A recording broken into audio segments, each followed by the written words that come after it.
నగర్లోని దాసాంజనేయ స్వామి ఆలయ మైదానంలో శనివారం సాయంత్రం ఆత్మకు దేవేంద్రాచారి అధ్యక్షతన నిర్వహించిన హిందూ ధర్మ సమ్మేళనం అంగరంగ వైభవంగా జరిగింది.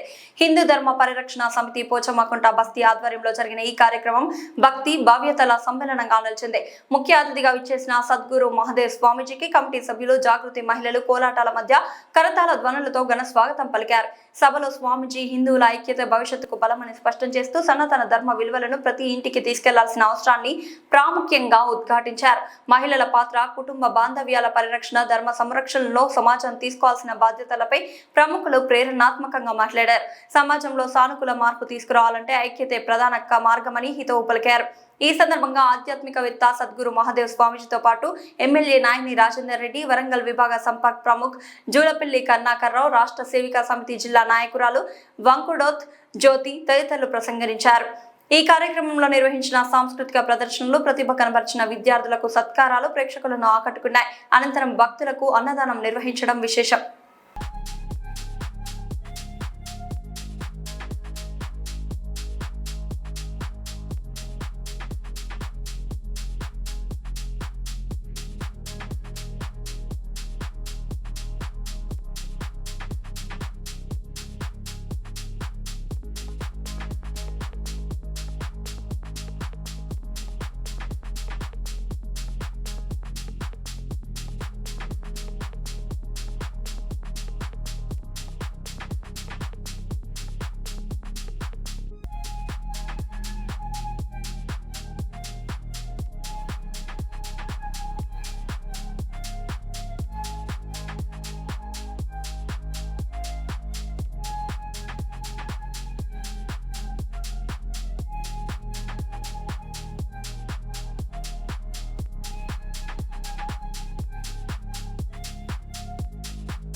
सुतं देवं कंसचाणूरमर्दनं देवकी परमानन्दं कृष्णं वन्दे जगद्गुरुं श्रीकृष्णं वन्दे जगद्गुरुम्।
జ్ఞానులందరూ వివేకానంద ముందర పసిపిల్లలని చెప్పడం జరిగింది. అంత గొప్ప స్థాయికి వివేకానంద ఎదిగిండు అంటే రోజు ధ్యానం చెయ్యని చెప్పింది తల్లి. మరి అదే స్వామి వివేకానంద బయట దేశంకి వెళ్ళినప్పుడు అందరు అంటున్నారంట, మీ దేశంలో ఆడవాళ్ళు షేక్ హ్యాండ్ ఇయ్యరండి, హలో ఇయ్యరండి అన్నారంట. అప్పుడు వివేకానంద స్వామి అన్నాడంట, మీ దేశంలో మహారాణికి ఇస్తారా మీరు అంటే, అమ్మో మా మహారాణికి ఇయ్యం. అరే బిడ్డ, మీ దేశంలో ఒకే రాణిరా నాయన, మా దేశంలో ప్రతి స్త్రీ మాకు మహారాణి అన్నాడంట. స్త్రీని ఎంత గొప్ప స్థానం ఇచ్చాడు. ఈ రోజు పరిస్థితి ఒక గోటు ఒక వాచి దరిద్రం చూడండి. అందరికీ గాజులు ఉండాలా, ఎన్ని ఉండాలా, డజన్ డజన్ ఉండాలా. ఎందుకు స్వామి మమ్మల్ని టార్గెట్ పెట్టినవా నువ్వు అనుకోకండి, నేను మీ చేతులు చూడలే.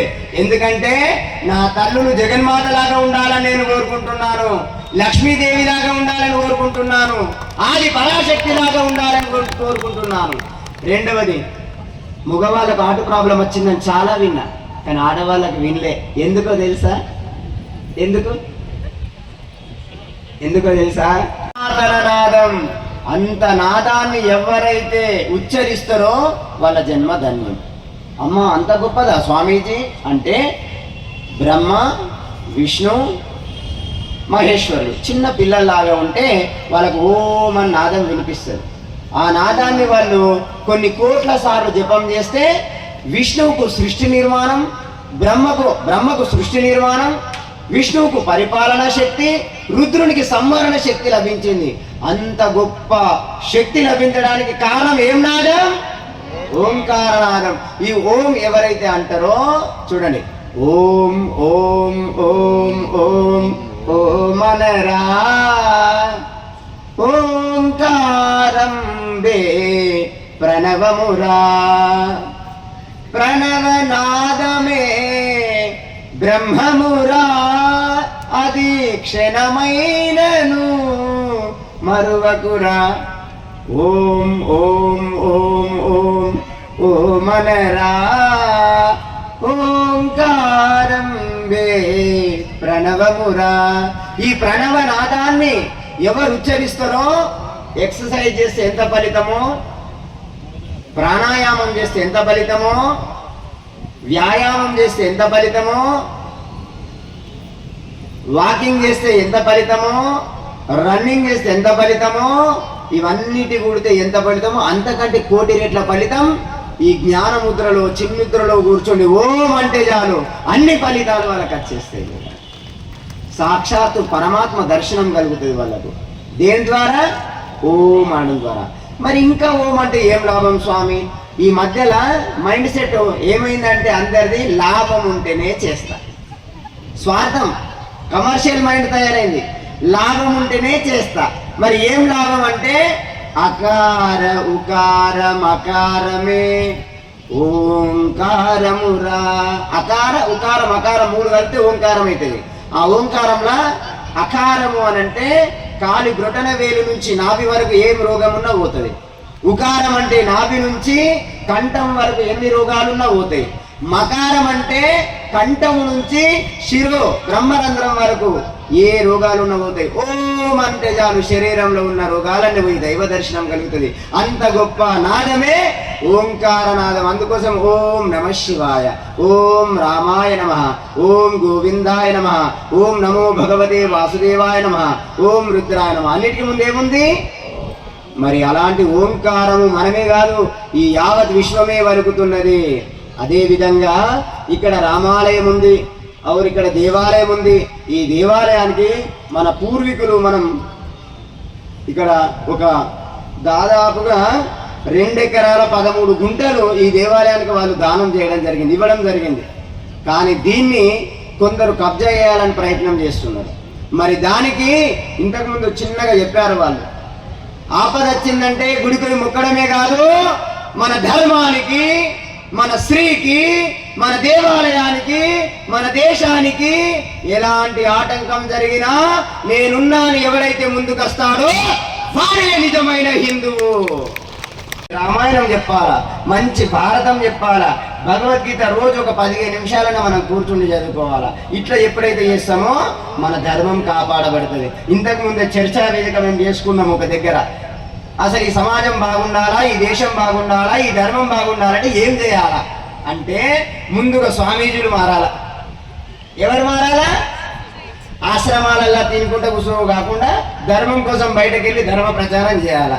రెండవది పూజారులు మారాలా. అచ్చిన వాళ్ళకి నెత్తి మీద చెట్టగొబ్బరమే కాదు, అరే నాయన ఇది మన సనాతన ధర్మం, దీన్ని ఆచరించాలని చెప్పాలా. మూడవది సమాజం పెద్దలు మారాలా. చేశారు కదా, ఇట్లా సమాజం పెద్దలు మారాలా. తర్వాత నాలుగవది ఇంట్లో తల్లిదండ్రులు, ధరలు, ఇల్లు కాదు, ఆస్తులు కాదు, సనాతన ధర్మం, మన సంస్కృతి విచారం నేర్పాలా. ఎప్పుడు మన ధర్మం, అప్పుడు మన ధర్మం కాపాడబడుతుంది. రెండవది ఇంతకు ముందు మాతాజీ చెప్పింది ఏమని, అక్కడనే ఉండు, మీరేమిటోళ్ళు, మీ నాన్న పేరు ఏం పేరు, ఏం కులం మీది, అక్కడ పెట్టండి. సర్వస్వచాహం మృది సన్నివిష్టో మమైవాంశ జీవలోకే. ఓ అర్జున, నేను అందరి హృదయంలో ఉన్నా, అన్ని జీవుల్లో ఉన్నా అని చెప్పిండు. మరి నువ్వు ఒక ఎదుటి మనిషిని దైవంగా భావించకుంటే ఎట్లా? ఈరోజు చూడండి పరిస్థితి, మనం మన వాళ్ళని దూరం పెట్టుకుంటే వాళ్ళు ఇంకో మతంలోకి మారుతున్నారు. మంచిగా ఆలోచించండి, ఎవరు తప్పు చేస్తున్నారంటే మీరే. వాళ్ళని ఎప్పుడైతే మీరు దూరం ఉంచుతున్నారో వారు ఇంకొక మాట,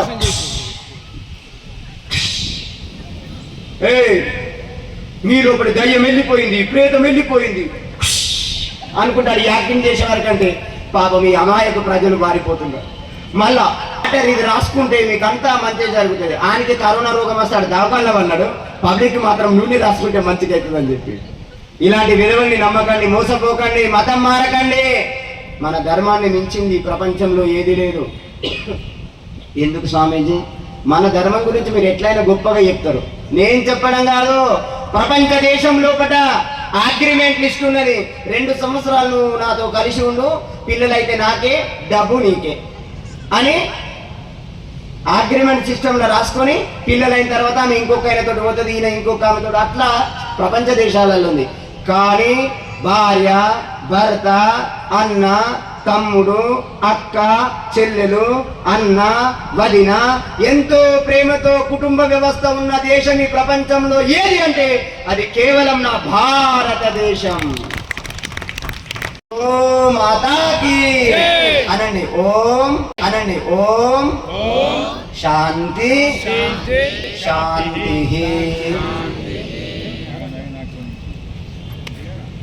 కానివ్వండి, దైవం తల్లి పాత్ర గురించి కానివ్వండి చాలా చక్కగా చెప్పారు.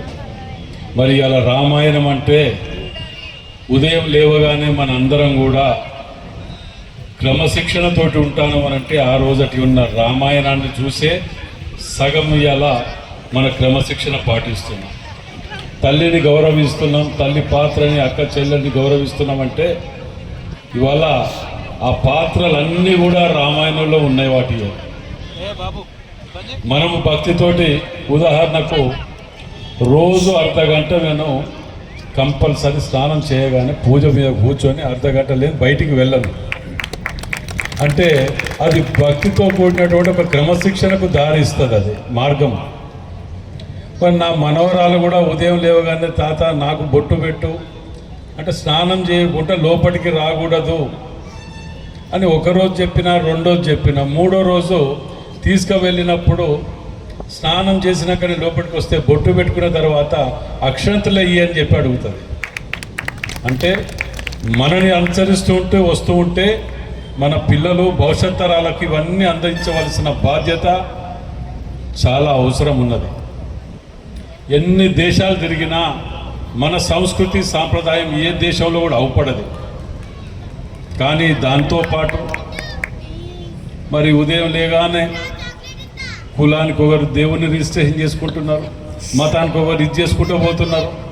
వీటి కాదు, మన అందరం ఒకటి. అవసరం పక్కింటికి వచ్చినప్పుడు ఎవరికి అవసరం ఉంటే వారికి సహాయం చేయవలసిన బాధ్యత కూడా ముఖ్యంగా మొదటి ప్రాధాన్యత తీసుకోవాలి మన అందరం కూడా. ఇవాళ హిందువులం కదా అని చెప్పి అందరం కలిసి ఉండటమే కాదు, పక్కింటికి వచ్చినప్పుడు ఏదైనా ఇబ్బంది ఉన్నా, ఏ సమస్య ఉన్నా వాటికి తోడుగా ఉండవలసిన బాధ్యత మన అందరిపై ఉన్నది. మనిషిని మనిషి తిరిగా చూసుకొని మన సాంప్రదాయాన్ని కాపాడుకుంటూ ఇలా వెళ్ళవలసిన అవసరం ఉన్నది. ఈ కార్యక్రమానికి నిజంగా కూడా నేను యొక్క సొంత డివిజన్లో ఉన్నవాడిని కాబట్టి ఇక్కడ కమిటీ సభ్యులు అందరూ రావటం, నన్ను ఈ కార్యక్రమానికి ఇన్వైట్ చేయటం నిజంగా నా అదృష్టంగా భావిస్తున్నాను. ఇక్కడికి ఒక ఎమ్మెల్యేగానో ఇంకేదో హోదాలో రాలే, ఒక భక్తునిగా ఒక హిందూగానే వచ్చిన ఇక్కడికి. అది నా బాధ్యతగా వచ్చింది. నేను అక్కడ కూర్చుంటూ అన్నాను, స్వామివారు ఇక్కడ ఉండండి అన్నారు. నేను ఒక భక్తునిగా వచ్చి ఆడ కూర్చోవాలి. ఏ రాజకీయాలకు ఇక్కడ తావు ఇవ్వకూడదు. ఏ రాజకీయ కానీ ఎవరు వచ్చినా మంత్రి వచ్చినా కింద కూర్చోవాలి, స్వామి గారు ఇచ్చిన సందేశాన్ని వినాలి, ఇంటికి వెళ్ళవలసిన బాధ్యత ఉన్నది. దీనికి ఏ వేదిక మీద కూడా రాజకీయ రంగులు పూయటానికి వీలు లేకుండా మన ధర్మాన్ని మనం కాపాడుకోవాల్సిన బాధ్యత ఉన్నది మనవి చేస్తూ సెలవు తీసుకుంటాను. మనమే ఈ కార్యక్రమానికి వచ్చాము. ఎందుకు వచ్చామంటే భగవంతుడు మనకు తెలియకుండానే ఈ కార్యక్రమానికి మనను తీసుకువచ్చాడు. అంత గొప్ప సత్కార్యము ఈ యొక్క హిందూ ధర్మ సమ్మేళనం. కాబట్టి ఈ హిందూ ధర్మ సమ్మేళనం ఎందుకు పెట్టారంటే రాష్ట్రీయ స్వయం సేవక సంఘం స్థాపించబడి 100 సంవత్సరాలు అయిన సందర్భంగా హిందూ సమాజాన్ని ఇంకా చైతన్యవంతం చేయాలనేటువంటి దానికోసం హిందూ సమ్మేళనం పెట్టారు. మరి హిందూ సమ్మేళనం మన ఒక్క దగ్గరనే పెట్టారా అంటే భారతదేశం లోపల అన్ని రాష్ట్రాలలో కూడా హిందూ సమ్మేళనాలు జరుగుతున్నవి. దాదాపుగా ఇప్పటి వరకు జరిగిన హిందూ సమ్మేళనాల లోపల 15 నుంచి 16 కోట్ల మంది ఈ యొక్క కార్యక్రమాలలో పాల్గొనడం కూడా జరిగింది. మన రాష్ట్రంలో దాదాపుగా 2000 హిందూ సమ్మేళనాలు పెట్టాలని నిర్ణయించుకోవడం జరిగింది. అందులో ఇప్పటి వరకు దాదాపుగా 1000 వరకు సమ్మేళనాలు పూర్తయినవి. ఈ మే మాసం మొత్తం లోపల కూడా అన్ని సమ్మేళనాలు పూర్తి చేయాలి. అదేవిధంగా మన పాత వరంగల్ జిల్లాలో 160 కార్యక్రమాలు చేయాలని చెప్పేసి నిర్ణయించుకోవడం జరిగింది. అందులో ఇప్పటి వరకు 100 కార్యక్రమాలు పూర్తయినాయి.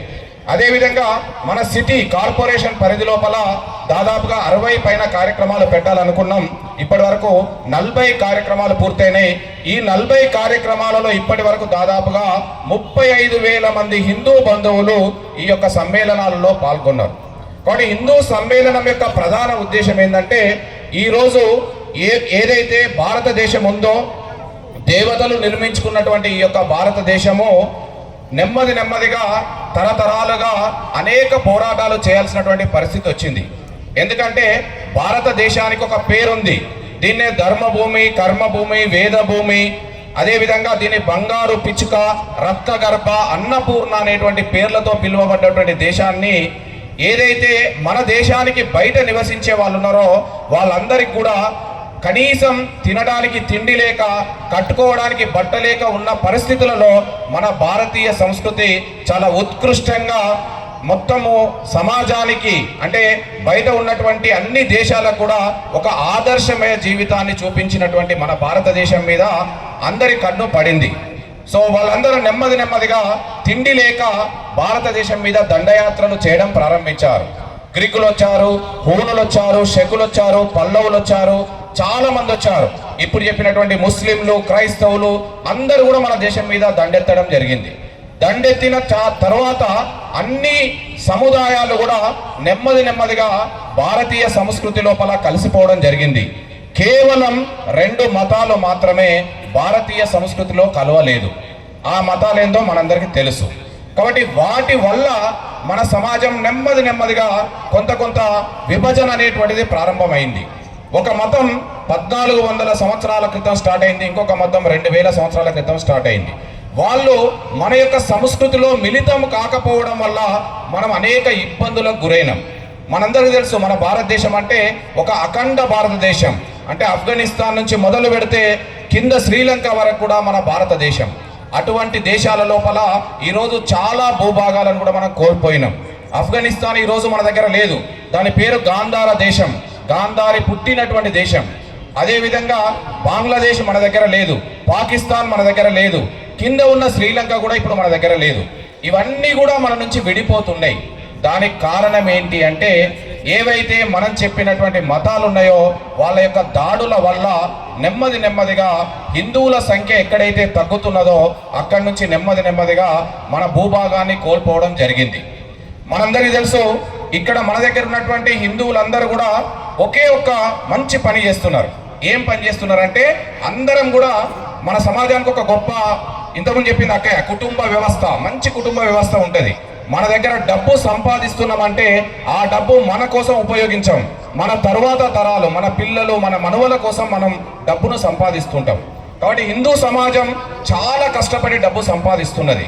కానీ మనం ఆలోచించాల్సింది ఏంటంటే, మనము సంపాదించే డబ్బును మన తరువాత ఉన్నటువంటి తరము అనుభవించాలి. అనుభవించకపోతే అర్థం లేదు. ఎందుకు? మనము తినకుండా డబ్బును సంపాదిస్తున్నాం, కష్టపడి డబ్బును సంపాదిస్తున్నాం. ఇటువంటి డబ్బు తరువాత తరం తినడానికి కూడా ఇబ్బంది అవుతున్నది. ఏందండి మీరు ఇలా మాట్లాడుతున్నారంటే, ఇది వాస్తవం. మనకు తెలుసు, 1947కు ముందు పాకిస్తాన్ కూడా ఇప్పుడు మనం ఎట్లయితే కూర్చొని హిందూ సమ్మేళనం చేసుకుంటున్నామో, పాకిస్తాన్లో కూడా అనేక రకాలైనటువంటి హిందూ ధార్మిక కార్యక్రమాలు జరిగేవి. అన్ని గుడులు ఉండేది, అన్ని పూజలు జరిగేది. కానీ 1947 లోపల మత ప్రాతిపాదికన 2 దేశాలు విడిపోయిన తర్వాత అక్కడ మన యొక్క హిందువులు నిద్రపోయారు.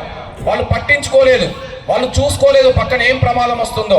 దానికి కారణంగా ఈరోజు అక్కడ ఉన్నటువంటి హిందువులందరూ కూడా, కొన్ని కోట్ల మంది ఉన్నటువంటి హిందువులు ఈరోజు అక్కడ లేకుండా కేవలం కొన్ని వేల మంది మాత్రమే పాకిస్తాన్లో మిగిలారు. ఈరోజు ఇట్లా ఒక కార్యక్రమాన్ని చేసుకునే అవకాశం కూడా వాళ్ళకు లేదు. 40-50 సంవత్సరాలు ఇంకా 10,000 దాకా పెద్ద ప్రమాదం రాకపోవచ్చు, కానీ మన తరువాత ఉన్న పిల్లలకు ప్రమాదం రావడానికి అవకాశం ఉంది. మెల్లమెల్లగా మన భూభాగాలన్నీ కూడా పోతున్నాయి. వాటిని కాపాడాలంటే మన పిల్లలకు కూడా ఈ యొక్క చైతన్యం ఉండాలి. కాబట్టి మనం లక్షలు కోట్లు సంపాదించినా కూడా సంపాదన నిలబడి ఉండాలంటే మనమందరం కూడా మన పిల్లలకు కూడా అవేర్నెస్ తీసుకురావాలి. మనం ఎక్కడికి వెళ్ళినా గుడికి తీసుకురావాలి.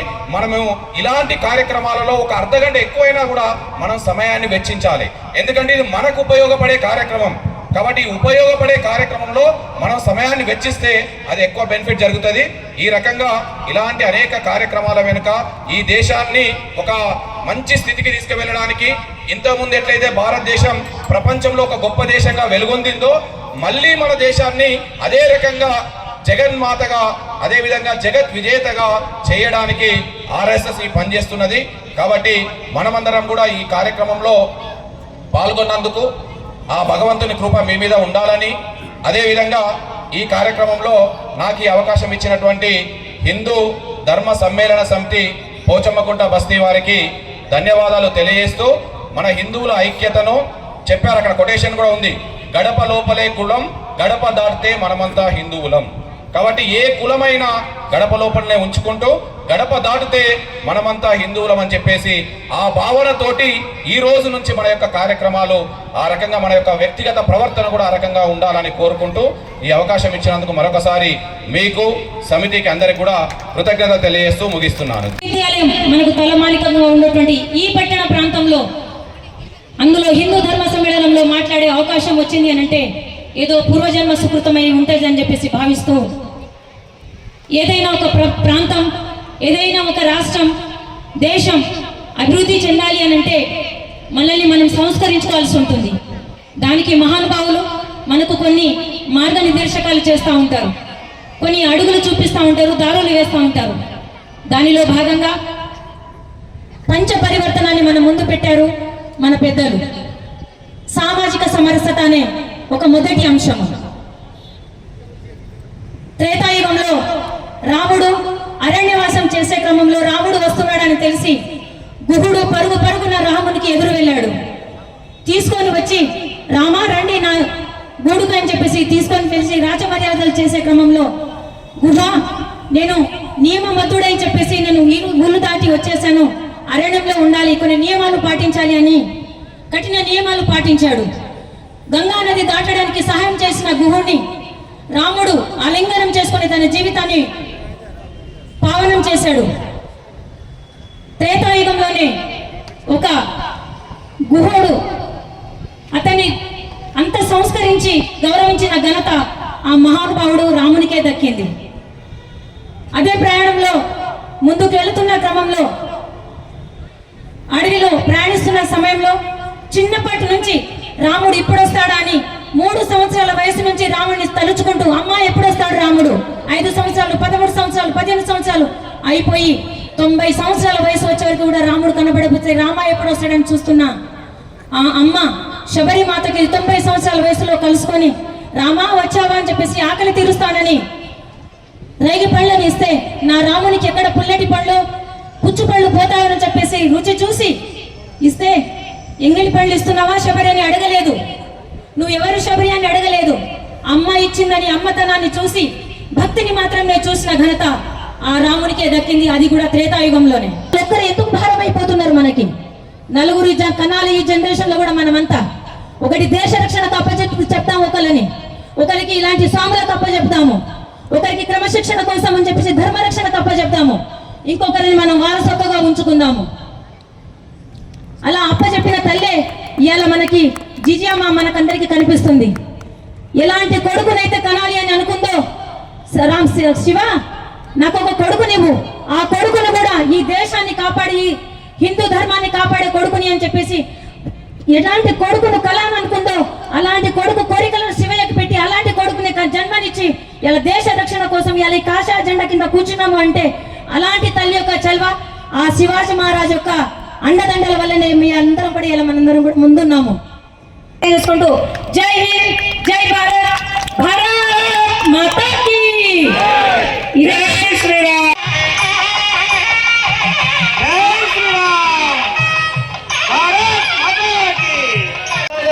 తిరిగి వచ్చేటువంటి ముత్యాల తలంబరాలను మీకు అందుచేయడానికి దయచేసి వెళ్ళకండి.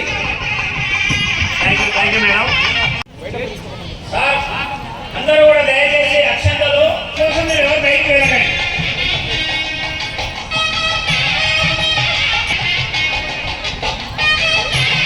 ఎవరైనా మహిళలు ఉన్నట్టు ఒక్క నిమిషం.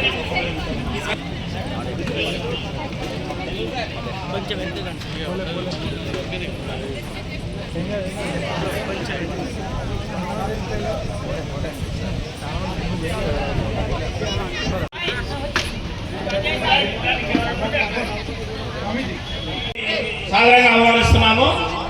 సార్ రండి, మీరు కూడా మా పూజను